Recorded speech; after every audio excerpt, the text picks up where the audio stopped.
dun sa kalyeserye ng Itbulaga kanina si Yaya Dub, tuloy pa rin ang pagpapakilig nila ni Alden Richards dahil sa palitan ng sweet message. Nag-trending pa nationwide ang hashtag Aldub sa tamang panahon. Narito ang chika ni Aubrey Carampel. Ang pag-ibig ay hindi... Ay! Oy! Matapos mahimatay at isugod sa ospital si Yaya Dub habang ikinakasal kay Frankie noong Sabado, marami ang nag-alala kung ano na nga ba ang kalagayan ngayon ni Yaya Dub o Maine Mendoza. Siyempre pa, inabangan din kung ano ang mangyayari ngayong araw sa kalyeserye ng longest-running noontime show na Itbulaga. May humiling pa nga sa kanilang governor na sana raw suspindihin ang klase ngayong araw para makapanood ng kalyeserye. Dahil sa galit kay Alden, napasugod na si Lola ni Dora sa Broadway Studios at hinanap si Alden. Nasaan si Alden? Pero wala roon si Alden na nagpunta naman sa barangay para hanapin si Yaya Dub. Kinumpronta pa ni Frankie at ng bodyguards nito si Alden. Tulad ng inaasahan, tinutukan ang episode ngayong Lunes.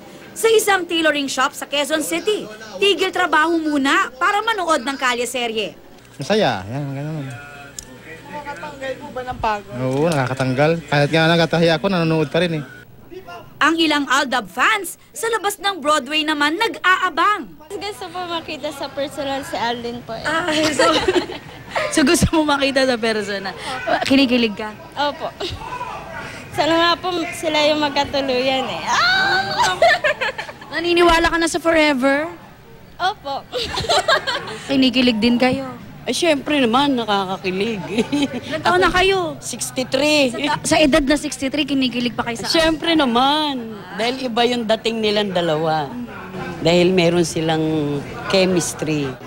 Parami na nga ng parami ang Aldab Nation dahil maging ang ilang celebrities nahuhook na rin at suportado ang Aldab Love Team.